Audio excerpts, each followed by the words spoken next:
ఓం శ్రీ గణేశాయ నమః. శ్రీ గురుభ్యో నమః. శ్రీమాత్రే నమః. కామాక్షి స్తోత్రం శ్లోక 4. ఐం క్లీం సౌ మితియాం వదంతి మునయః సత్వార్ధరూపాం పరాం వాచామాదిమకారణాం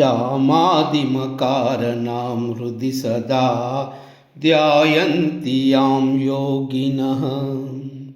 బాలాం పాలవిలోచనాం నవజపా వర్ణాం సుషుమ్నాలయాం కామాక్షీం సకలార్తిభంజనపరాం వందే మహేశప్రియాం. ఐం క్లీం సౌ మితియాం వదంతి మునయః సత్వార్ధరూపాం పరాం వాచామాదిమకారణాం హృది సదా ధ్యాయంతి యాం యోగినః. బాలాం పాలవిలోచనాం నవజపా వర్ణాం సుషుమ్నాలయాం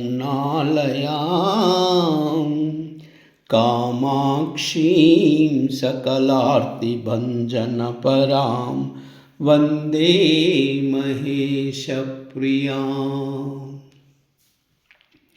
ఐం క్లీం సౌ మితియాం వదంతి మునయః సత్వార్ధరూపాం పరాం వాచామాదిమకారణాం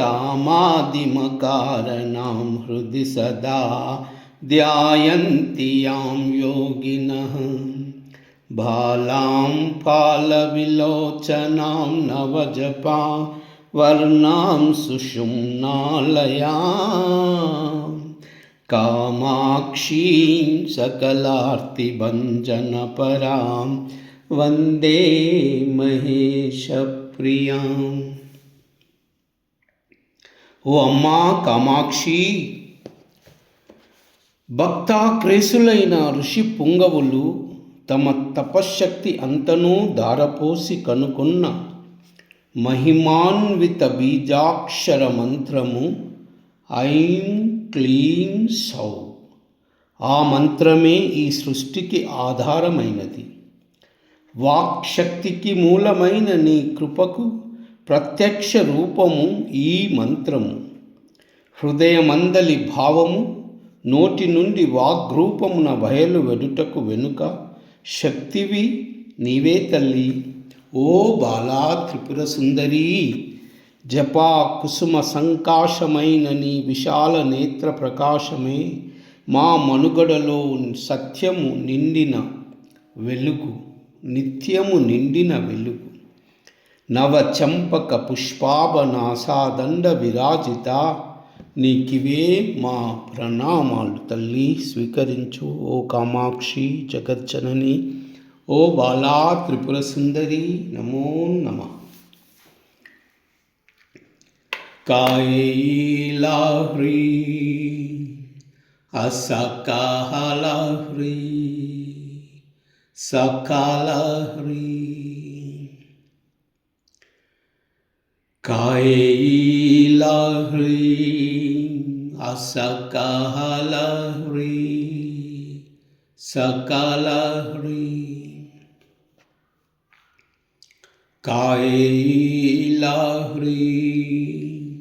అసకాహలాహ్రీ సకాలహ్రీ. ఐం క్లీం సౌ. సౌ క్లీం ఐం. ఐం క్లీం సౌ. సౌ క్లీం ఐం. ఐం క్లీం సౌ. సౌ క్లీం ఐం. ఐం క్లీం సౌ. సౌ క్లీం ఐం. ఐం క్లీం సౌ. సౌ క్లీం ఐం. ఐం క్లీం సౌ.